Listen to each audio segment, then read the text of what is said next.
Sandy Rich, welcome here on the occasion of the usual Wednesday morning potato peeling. How did you get here? Let me repeat it in Hungarian. Jó reggelt kívánok! Sandyt és Richet üdvözlöm a mikrofonnál, akik éppen a szerdai szokásos krumplihámozásban találták magukat az oltalomnál. So how did you get here? Well, we were speaking with our good friend Upor Laszlo, and he was telling us the story of Gabor and his work and his resistance in the political environment, and it interested us very much. We have something of a similar, although not as bad, political situation at home. Az történt, hogy a jó barátjuk Upor László, vagyis én magam, beszélt neki Kiványi Gáborról és áldozatos munkájáról, és arról, ami az oltalomnál folyik, meg az egész politikai helyzetről, és miután náluk, ha nem is ennyire durván, az Egyesült Államokban is komoly politikai feszültségek vannak, és sok-sok probléma, úgy gondolták, hogy ez számukra nagyon érdekes lehet. Sandy? We've been coming to Hungary since 1997, mostly connected to theater, and we love Hungary. It's beautiful, and its people are very beautiful, and we made some very, very good friends here and continue to make more. Először 1997-ben jöttünk Magyarországra, nagyon szeretjük Magyarországot és a fantasztikus magyar embereket, és újabb és újabb fantasztikus embereket ismerünk meg, úgyhogy rendszeresen visszajárunk, ahogy csak tehetjük. So you said your activities were mainly theatrical. Meséltétek, hogy leginkább színházi tevékenységet folytattok. Meséljetek egy picit többet erről a színházról. Could you tell us about the history of your theater company and the work you do in New Mexico? We'll try to take this in small bits. In small bits, yes. Megpróbáljuk kis részletekben előadni a történetet. We formed in 1999. And if you don't know, our state of New Mexico is one of the poorest in the U.S. It's a desert, and there are very few people. 1999-ben indultunk, és ha valaki nem tudná, Új-Mexikó, ahonnan ők jöttek, az Egyesült Államok egyik legszegényebb és legritkásabban belakott állama.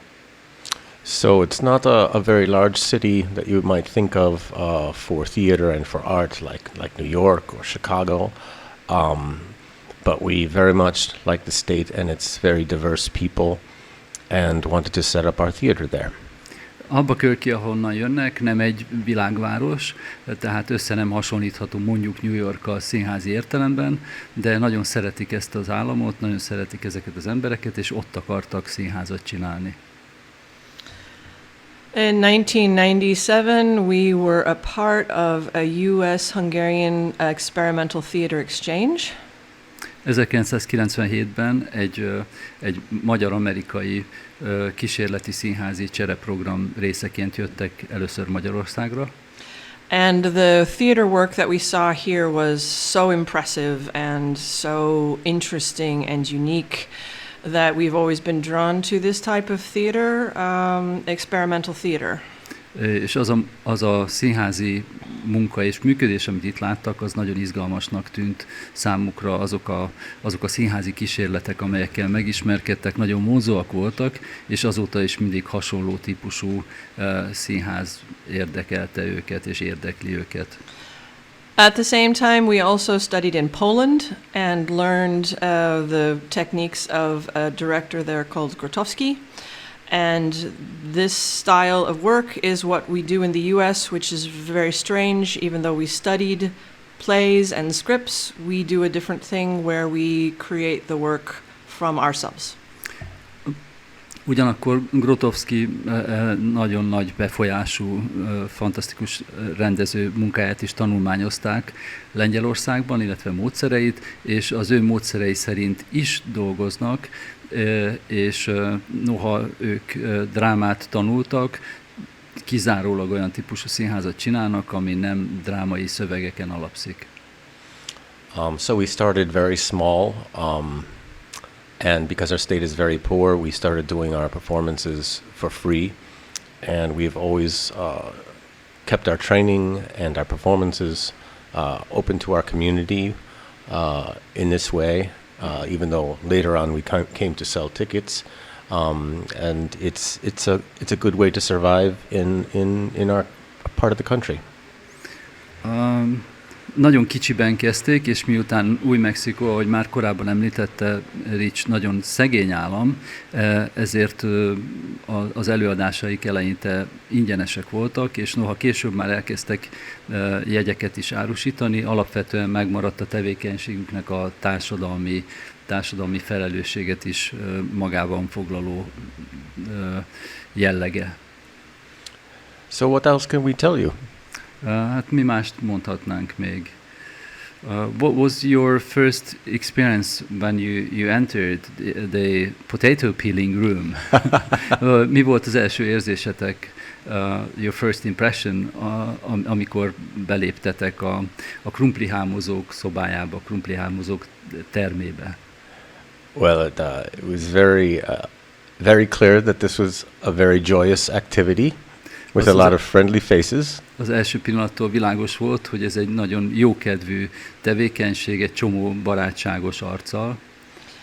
It was a table filled with people doing good shared work and telling stories and sharing with each other, which is also very important right now.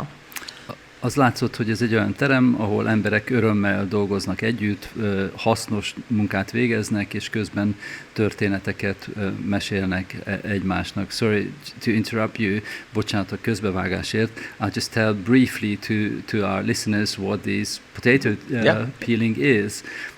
Szerda reggelenként az oltalomnál önkéntesek egy változó méretű, de eltökélt csoportja összejön és zöldséget, illetve krumplit hámoz, amit aztán az oltalom konyháján feldolgoznak, és a rászorulóknak osztanak szét ingyen élelmiszerként. I will not translate this because you know what the activities are. Ezt nekik nem fordítottam vissza. Yes, Sandy, you were saying.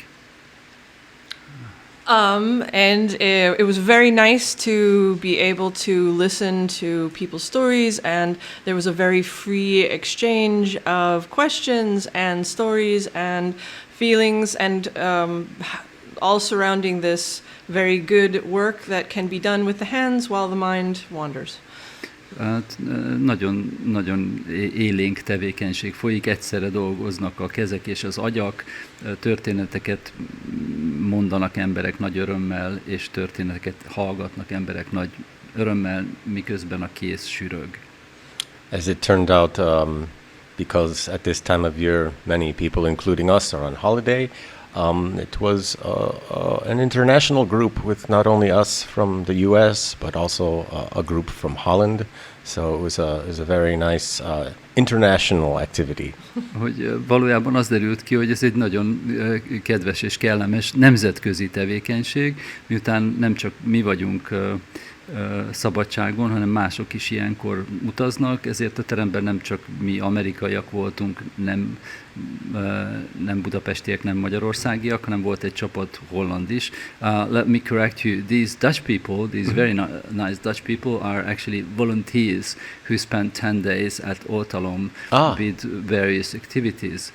Pontosítottam Rich megjegyzését, a holland fiatalok, akik bejöttek szintén hámozni, ők valójában nem szabadságon vannak, hanem kifejezetten azért jöttek, hogy önkéntesként segítsék az oltalom tevékenységét.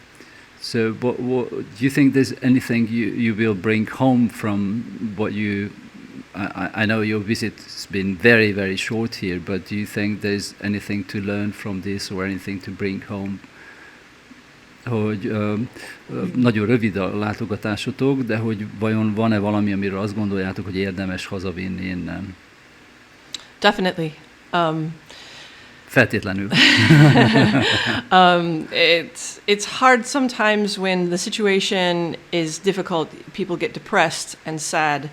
And to see a group of people who are remaining strong and vibrant and joyful inside of this type of atmosphere, doing good work together, coming together, holding each other up, it's the most important work.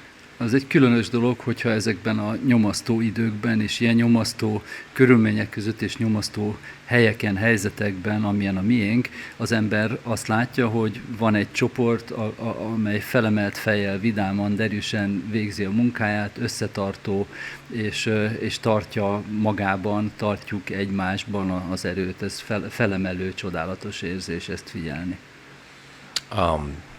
A lot of times for us as a theater company offering training, and when we work with others, it can be quite challenging and quite complicated.